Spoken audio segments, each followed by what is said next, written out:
காலை மணி 10. அனிதா எழுந்து பக்கத்தில் தன் கணவனோட படுக்கையை பார்த்தா. வழக்கம் போல் காலியா இருந்தது.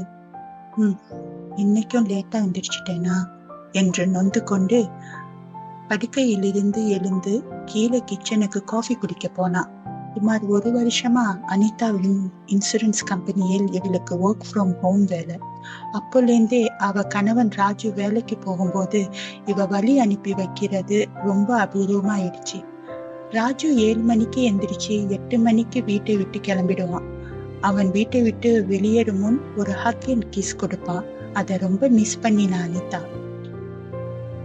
அதே வெறுப்போடு கிச்சன் வந்து காஃபி மிஷினை ஆன் செய்தாள். ஆனா காஃபி மிஷின் சத்தம் கொஞ்சம் மாற்றமா இருந்தது போல் உணர்ந்தாள். அந்த சத்தத்தோடு ஒரு உருமல் சத்தமும் சேர்த்து கேட்டது போல் இருந்தது.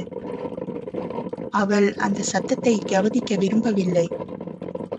இருந்தும் அவள் மனம் அதை கவனிக்க மறுக்கவில்லை. உடனே போய் அந்த காஃபி மிஷினை ஆஃப் செஞ்சுட்டு பெருமூச்சு விட்டுவிட்டு கப்பில் காஃபியை ஊற்றி தன் ஆபீஸ் அறைக்குள் நுழைந்தாள். இந்த அறையை தான் அவள் 1 வருஷமா இவ ஆபீஸா யூஸ் பண்ணிட்டு வர அனிதா. அவள் லேப்டாப்பை திறந்து இமெயிலை செக் பண்ணினா. 50க்கும் மேற்பட்ட இமெயில் இவ ரிப்ளைக்காக வெயிட் பண்ணிக்கிட்டு இருந்துச்சு. ஒரு இமெயிலா செக் பண்ணி அவ வேலைய ஆரம்பிச்சா.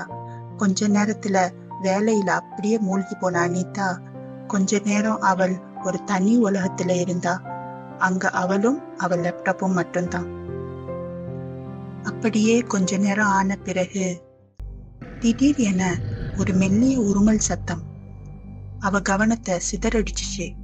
அவள் உடனே வேலையை நிறுத்திட்டு அவ கேக்குற அந்த உருமல் சத்தம் நிஜம்தானா என்று உற்று கவனித்தாள். அந்த காஃபி மிஷினில் கேட்ட அதே சத்தம். அந்த சத்தம் கொஞ்சம் கொஞ்சமா நல்ல தெளிவா கேட்டது. அனிதா நெஞ்சு படபடுத்துச்சு. மூச்சு வாங்க ஆரம்பிச்சிச்சு. அந்த சத்தம் மெல்ல மெல்ல அவளை நெருங்குவது போல் தோன்றியது. அனிதாவுக்கு குப் என்று உடம்பு முழுக்க வேர்க்க தொடங்கியது. அந்த சத்தம் இப்போ அவள் முதுகுக்கு பின்னால் இருந்து வந்தது. அவளுக்கு திரும்பி பார்க்க தைரியம் இல்லை. அசையாமல் அவள் இருக்கையை இறுக்கி பிடித்து கொண்டாள். அவள் மனதுக்குள், நான் இப்போ என்ன செய்யறது? கடவுளே, ராஜுவுக்கு போன் போடலாமா? போன் போட்டு என்ன சொல்வது? இல்ல, என்ன பைத்தியம் என்று நினைப்பான் என்று மனசுக்குள் பல யோசனை ஓடியது. அவள் கண்ணிலிருந்து கண்ணீர் கசிய அவள் உடல் முழுக்க வேர்வையில் நனைந்து போனது. அப்போது சட்டென்று அவள் லேப்டாப் ஸ்கிரீன் பிளாங்க் ஆகியது. அப்போது அவள் லேப்டாப் ஸ்கிரீன் பிம்பத்தில் ஒரு கொடூர உருவம் அவள் பின்னால் நிற்பதை பார்த்தாள். ஒரு நொடி அவள் இதயம் துடிப்பதை நிறுத்த கதறி எழுந்து ஓட்டம் எடுத்தாள். ஆனால் அவள் கால் எதிலோ சிக்கி தடுக்கிவிட கீழே விழுந்து மயக்கமானாள். சற்று நேரம் கழித்து, அனிதா, அனிதா! எங்கிருந்தோ ஒரு குரல், அவளுக்கு மிகவும் பிடித்த ஒரு குரல் அவளை அழைக்க மெல்ல கண்ணை திறந்து பார்த்தாள்.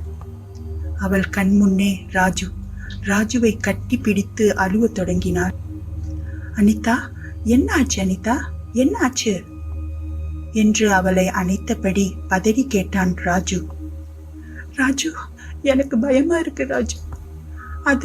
அது இங்கதான் இருக்கு என்று கதறி அழுதாள் அனிதா.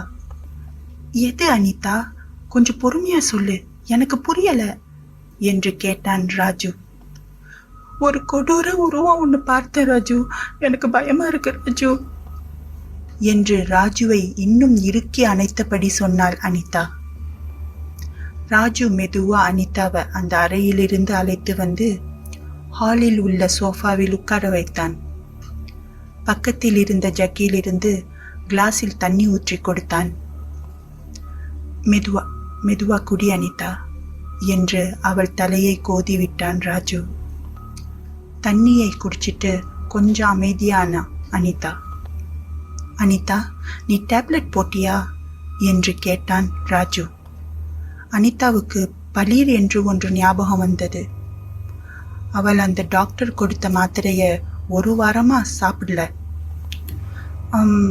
இல்லை ராஜு, 1 வீக்காக போடலை, பட் ஐம் ஆல்ரைட் ராஜு என்று அனிதா சொன்னாள். என்ன அனிதா இது, உன்னோட ஹாலுசினேஷன் பிரச்சனைக்கு தானே அந்த டேப்லெட் டாக்டர் கொடுத்தார். அதில் இவ்வளோ கேர்லெஸ்ஸாக இருந்தா இப்படித்தான் மனப்பிரம வரும். ஃபர்ஸ்ட் அந்த டேப்லெட்டை போடு, இரு எடுத்துட்டு வரேன் என்று கொஞ்சம் கண்டிப்புடன் சொல்லிவிட்டு ராஜு மாத்திரையை எடுத்து வர சென்றான்.